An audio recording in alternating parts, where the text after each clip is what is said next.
नमस्कार, मैं अमित मणि तिवारी स्वागत करता हूं आपके अपने YouTube channel the Amit sir classes में। करंट अफेयर की क्लासेस कुछ समय से मैं रोक दिया था क्योंकि मेरी तबीयत सही नहीं थी। अब कुछ सही हुआ हूं तो मैं करंट अफेयर जो है पूरे साल का कंटिन्यू मैं इसे जारी रखूंगा, ठीक है। और बीच बीच में कोई अलग ही टॉपिक लेके आ जाया करूंगा। देखिए, बात करते हैं मेथेनॉल अर्थव्यवस्था कार्यक्रम, ठीक है। तो मेथेनॉल है क्या? हम क्या कर रहे हैं कि इस समय हम जैसे गन्ने से मेथेनॉल का उत्पादन करते हैं, ठीक है। किससे? गन्ने से। पहला तो प्रश्न ये आता है कि मेथेनॉल का उत्पादन किससे किया जाता है? हम कहते हैं गन्ने से मेथेनॉल का उत्पादन किया जाता है, ठीक है। और मेथेनॉल का जो उत्पादन किया जाता है, हम क्या करते हैं, इसका प्रयोग करते हैं, जो मेथेनॉल का प्रयोग करते हैं हम ईंधन में, जैसे पेट्रोल में, ठीक है। पेट्रोल में हम क्या करेंगे, मेथेनॉल का प्रयोग कर देंगे। इससे क्या होगा, कहीं ना कहीं पेट्रोल का जो आ, हमारा खर्च है, पेट्रोल का खर्च, सरकार का खर्च कुछ कम हो जाएगा, जिससे आम जनता की लागत भी क्या हो जाएगी, कम हो जाएगी। क्या हो जाएगी? कम हो जाएगी। और साथ ही साथ हमारा जो गन्ना है, गन्ना, इसे सरकार उचित मूल्य पर क्या करेगी, खरीद भी लेगी, क्योंकि उसको शुगर के साथ साथ, चीनी के साथ साथ उसे मेथेनॉल उत्पादन भी करना है। इससे किसानों का क्या होगा, आय में बढ़ोतरी होगी। आय में क्या होगी? बढ़ोतरी होगी, ठीक है। क्योंकि मेथेनॉल का उत्पादन किससे हो रहा है? मेथेनॉल का उत्पादन हम किससे कर रहे हैं? गन्ने से कर रहे हैं। तो किसान क्या करेगा, गन्ना उपज करेगा, गन्ना उपज करेगा, और गन्ने का प्रयोग किसमें कर दिया जाएगा?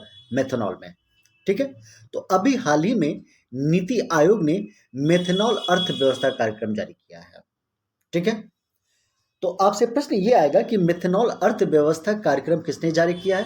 तो आप कहेंगे नीति आयोग ने।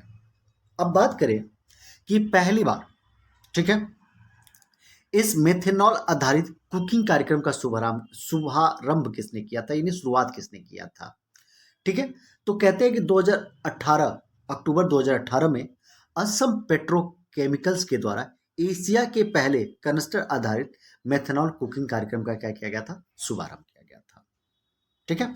अभी मैंने बताया कि हमें क्या करना है कि जब मेथेनॉल का उत्पादन हम गन्ने से करेंगे, जब गन्ने से करेंगे तो इस गन्ने की वजह से किसान क्या करेगा, गन्ने को आराम से बेच देगा, सरकार उसे गन्ने को खरीद लेगी, तो किसान का आय क्या होगा, बढ़ेगा। और हमें किसान की आय दोगुने करने का जो लक्ष्य रखा गया है, किसान की आय को दोगुना करने का लक्ष्य रखा गया है, वो कब तक रखा गया है? तो 2022 तक रखा गया है। कब तक रखा गया है?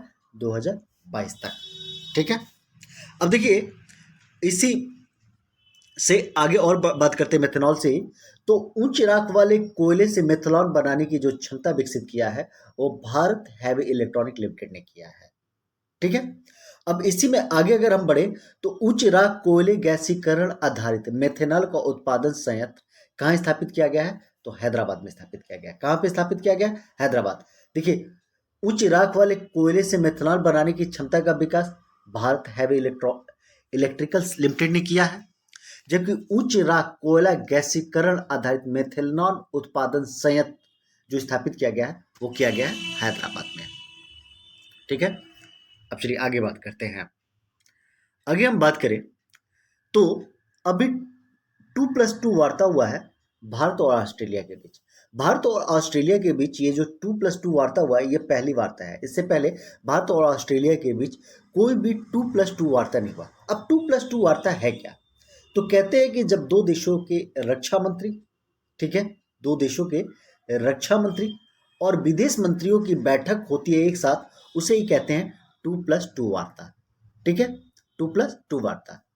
तो किसकी बैठक? तो एक तरफ रक्षा मंत्री की बैठक, और साथ ही साथ किसकी बैठक? विदेश मंत्री की बैठक। अब देखिए, भारत और ऑस्ट्रेलिया के बीच क्या हुआ है, 2+2 वार्ता पहली बार बैठक हुआ, और कहाँ पे हुआ है? मोस्ट इंपॉर्टेंट, नई दिल्ली में हुआ है, ठीक है। इससे पहले जापान और अमेरिका के बीच भी 2+2 वार्ता हो चुका है। 2+2 वार्ता जापान और अमेरिका के बीच भी हो चुका है, क्लियर। और आगे के लिए 2+2 वार्ता भारत और रूस के बीच क्या किया गया? प्रस्तावित कर दिया गया। आने वाले समय में भारत और रूस के बीच भी क्या होगा? 2+2 वार्ता होगा, ठीक है। अब मैं अगर बात करूं भारत और ऑस्ट्रेलिया, जापान, इनकी बात करूं, तो आप जानते हैं क्वाड, क्वाड कंट्री, ठीक है, क्वाड कंट्री। तो क्वाड कंट्री में 4 कंट्री आती हैं, जिसमें आपका इंडिया है, इंडिया, ऑस्ट्रेलिया है, ऑस्ट्रेलिया है, जापान है, और प्लस यूएसए है। क्वाड कंट्री में कितने देश हैं? India, Australia, Japan, USA. ठीक है। अभी देखिए, एक कानून सुप्रीम कोर्ट ने एक अपना निर्णय दिया और कहा कि जो भूल जाने का अधिकार है, आप किसी चीज को, जैसे मान लीजिए कि आपने इंटरनेट पे कोई चीज डाल दी, ठीक है, किसी चीज को डाल दिया और डालने के बाद आप भूल गए, और वो कंटेंट क्या है, पता चला कि आपकी निजता का हनन कर रहा है, ठीक है। अब सुप्रीम कोर्ट ने कहा कि ये जो भूल जाने का अधिकार है, अनुच्छेद 21 के तहत मौलिक अधिकार है, और उसको किसमें शामिल किया गया है? तो भूल जाने के अधिकार को सुप्रीम कोर्ट ने निजता के अधिकार में शामिल कर दिया। किसमें शामिल कर दिया? निजता के अधिकार में। अब देखिए, अब अनुच्छेद 21 की बात कर रहे हैं, तो अनुच्छेद 21 जो है मूल अधिकार में फंडामेंटल राइट्स के अंतर्गत आता है। फंडामेंटल राइट्स भाग 3 के अंतर्गत आता है। किसके अंतर्गत आता है? भाग 3 के अंतर्गत आता है। फंडामेंटल राइट्स का उल्लेख अनुच्छेद 12 से 35 तक है। कितने तक है? 12 से 35। और 14 से 32 तक का जो आर्टिकल है, यह क्या किया गया है? यह व्यक्तियों को दिया गया है। क्या किया गया है? व्यक्तियों को दिया गया है। अब बात करें फंडामेंटल राइट्स, तो फंडामेंटल राइट्स को हमारे संविधान में यूएसए के संविधान से लिया गया है। कहां से लिया गया? यूएसए के संविधान में। सबसे पहले फंडामेंटल राइट का उल्लेख जो हुआ था, वो हुआ था ब्रिटेन में, यानी यूके में हुआ था सबसे पहले फंडामेंटल राइट का उल्लेख। लेकिन हमारे संविधान में जो लिया गया है, वो यूएसए के संविधान से लिया गया। और पहली बार अपने संविधान में फंडामेंटल राइट्स को शामिल करने वाला जो देश है, वो है यूएसए। कौन सा देश है? यूएसए है। ठीक है, यूएसए। अब देखिए, फंडामेंटल राइट्स भाग 3 में है, इसलिए भाग 3 को मैग्ना कार्टा कहा जाता है। क्या कहा जाता है? Magna carta. मैग्ना कार्टा कहा जाता है। ठीक है। अब देखिए, आगे इस पे बात करें थोड़ा सा मूल अधिकार के बारे में। तो जब आपातकाल लगता है, आपातकाल, तो आपातकाल के तहत अनुच्छेद 20 और 21 को छोड़कर सारे मूल अधिकार क्या हो जाते हैं? निलंबित हो जाते हैं। ठीक है, तो ये रहा मूल अधिकार से कुछ पॉइंट। ठीक है। अब देखिए, अब निजता के अधिकार की बात करें, तो पुट्टू स्वामी बनाम भारत संघ मामले में 2017 में सुप्रीम कोर्ट ने निजता के अधिकार को मौलिक अधिकार माना। क्या माना? निजता के अधिकार को मौलिक अधिकार। निजता के अधिकार को मौलिक अधिकार 2017 में सुप्रीम कोर्ट ने माना, और किस निर्णय में माना? तो पुट्टू स्वामी बनाम भारत संघ के मामले में इसे निजता का अधिकार माना। अब देखिए, दीपोर व्हील वन्यजीव अभ्यारण्य, दीपोर व्हील वन्यजीव अभ्यारण्य जो है, ये है असम राज्य में। कहां पे है? असम राज्य में। ठीक है। अब इसे क्या किया गया है?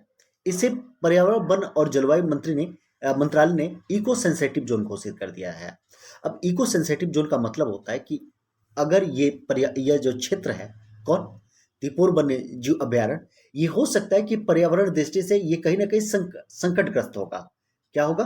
पर्यावरण की दृष्टि से यह संकटग्रस्त होगा, और जब यह संकटग्रस्त होगा तो पर्यावरण, वन और जलवायु मंत्रालय क्या करता है?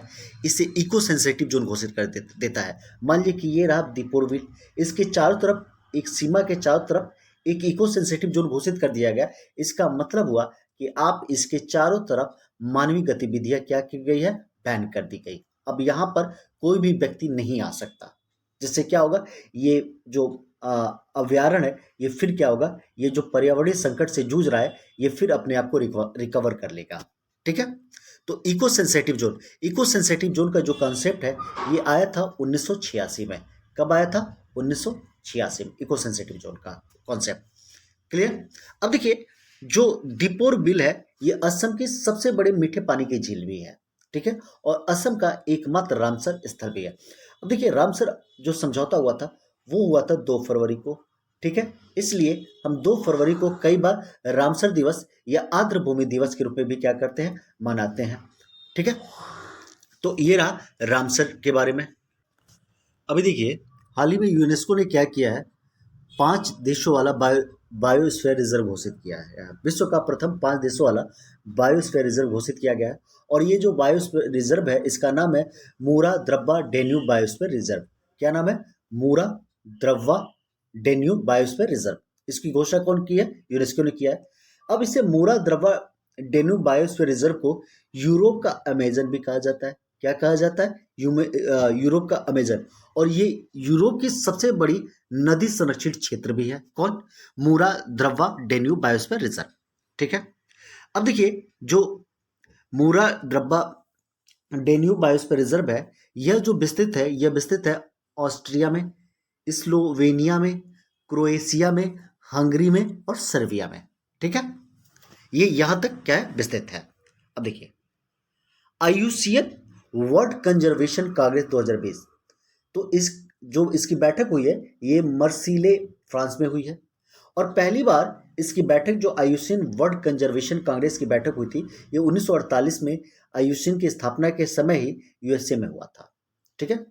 आईयूसीएन को international union for conservation of nature कहा जाता है। क्या कहा जाता है? इसका फुल फॉर्म क्या है आईयूसीएन का? International union for conservation of nature.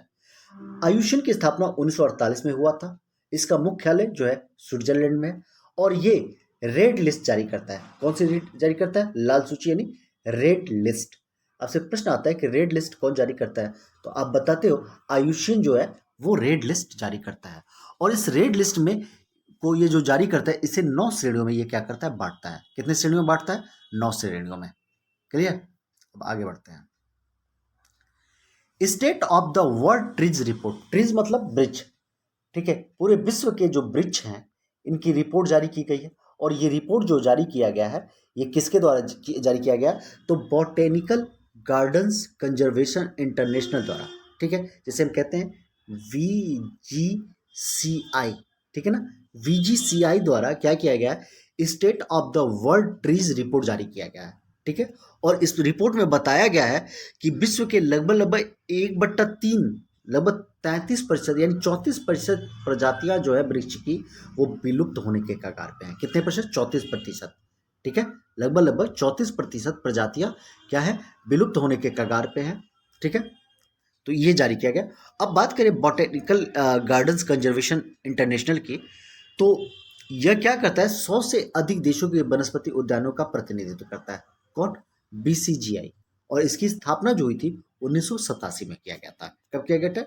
1987 में इसकी स्थापना की गई थी। बात क्लियर? अब देखिए, इंडिगो एक चिप जारी किया गया है। ठीक है, ये अगर बात करें तो भारत की पहली कैटल जीनोम चिप है। ठीक है, और इसका जो विकास किया गया है हैदराबाद स्थित जो है ना national institute of animal biotechnology द्वारा किया गया, यानी NIAB द्वारा किया गया। अब करना क्या है कि जैसे हमारे यहाँ देशी नस्ल की गाय होती हैं। किस नस्ल की? देशी नस्ल की गाय। ठीक है, देशी नस्ल की गाय होती है। इन गायों के बारे में हमें सूचना एक चिप में क्या किया जाएगा? इन सूचना को डाल दिया जाएगा कि ये जो चिप है, इस चिप में जो इंडिगो चिप है, इस चिप में इसकी सूचना दे दी जाए कि ये गाय है, किस प्रकार दूध देती है। ठीक है, इसके क्या क्या क्वालिटियां हैं, इन सब चीज़ों का जो उल्लेख मिलेगा हमें इसी इंडिगो चिप में मिलेगा। और इसे कहा जा रहा है भारत की पहली कैटल जीनोम चिप, जो है किसने विकसित किया है? हैदराबाद स्थित national institute of animal biotechnology द्वारा। अब देखिए, इस इंडिगो चिप को क्या किया गया है ना, राष्ट्रीय गोकुल मिशन के अंतर्गत ही शामिल किया गया है। किसके अंतर्गत शामिल किया गया है? राष्ट्रीय गोकुल मिशन। अगर हम बात करें राष्ट्रीय गोकुल मिशन की स्थापना की, तो राष्ट्रीय गोकुल मिशन की स्थापना दिसंबर 2014 में हुआ था। ठीक है, और इसकी स्थापना किया गया था 20-25, मतलब 2225 करोड़ रुपए की लागत से। ठीक है, अब इसका राष्ट्रीय गोकुल मिशन का काम क्या है? तो चयनात्मक प्रजनन के माध्यम से स्वदेशी नस्लों का संरक्षण और विकास। हमें क्या करना है? स्वदेशी जो गाय है, ठीक है, उनकी नस्लों का क्या करना है? विकास करना है। जब विकास करेंगे तो कैसे करेंगे? चयन, यानी सेलेक्ट करेंगे कि हमें इनका प्रजनन कैसे कराना है। ठीक है, इसके आधार पर क्या किया गया? राष्ट्रीय गोकुल मिशन का स्थापना किया गया। ठीक है, अगर बात करें इंडिगो की, तो हमें इसको क्यों लाया गया? तो देखिए, हमें किसानों की आय को क्या करना है? 2022 तक दोगुना करने का लक्ष्य रखा गया। कब तक किसानों की आय को दोगुना करने का लक्ष्य रखा गया? तो 2022 तक। कब तक? 2022 तक। अब देखिए, अभी अगर हम बात करें तो चीन म्यांमार रेल रोड लिंक, परियोजना चला है। चीन क्या कर रहा है, एक परियोजना चला रहा है, वो विश्व के कई देशों को क्या कर रहा है ना, अपने रोड लिंक के तहत, ठीक है, वो क्या कर रहा है, उसको जोड़ने का कार्य कर रहा है। यानी जोड़ने का क्या कर रहा है, वो नियंत्रण करने का कार्य कर रहा है। इसे जो China Myanmar rail road link है, इसे नया नाम भी दिया जा रहा है China Myanmar new passage, China Myanmar new passage, ठीक है। अब ये क्या कर रहा है, ये हिंद महासागर में ना अपना नियंत्रण स्थापित करना चाह रहा है। कौन? चीन। चीन, ये जो चीन म्यांमार रेल रोड लिंक परियोजना है, इसको चालू किया है गया है यांगून यानी म्यांमार से लिंकांग चीन और चेंगदू चीन तक। कहाँ से? तो म्यांमार के यांगून, लिंकांग, जो लिंकांग है चीन में है, और चेंदगू चीन तक, ठीक है। अब इसी तरह इसने क्या किया, पाकिस्तान के ग्वादर बंदरगाह पर भी अपना स्थापित किया। अब देखिए चीन क्या किया है, स्ट्रिंग ऑफ पर्ल नीति चलाया है। कौन सी नीति? स्ट्रिंग ऑफ पर्ल नीति। इसका मतलब है कि चीन क्या करेगा कि जो हिंद महासागर के क्षेत्रों में, हिंद महासागर के क्षेत्र में जो विभिन्न देश है, उन देशों पर क्या करेगा, बंदरगाह निर्माण कर देगा, और बंदरगाह निर्माण करके वहां पे अपनी नौसेना को क्या करेगा, मजबूत करेगा। ये है चीन की जो योजना, स्ट्रिंग ऑफ पर्ल्स नीति। स्ट्रिंग ऑफ पर्ल्स नीति यानी हिंद महासागर के क्षेत्र में जो भी देश है, उन देशों के साथ क्या करेगा, ये अपनी एक पॉलिसी लाएगा, पॉलिसी के तहत वहां पर बंदरगाह बनेगा, और बंदरगाह के साथ ही वहां पर अपने सैन्य अड्डे विकसित कर देगा, ठीक है। ये चीन की सबसे बड़ी योजना चल रही है। अभी देखिए अभी क्या हुआ है कि श्रीलंका में आर्थिक आपात की घोषणा की गई है, ठीक है ना, यानी वित्तीय आपात, ठीक है। और वित्तीय आपात को श्रीलंका ने क्या किया है, आर्टिकल यानी अनुच्छेद 2 के तहत लागू किया है। श्रीलंका की संसद ने इसे मंजूरी भी दे दिया है, ठीक है। और ये जो लागू किया गया है, इसे कहा जा रहा है सार्वजनिक सुरक्षा अध्यादेश।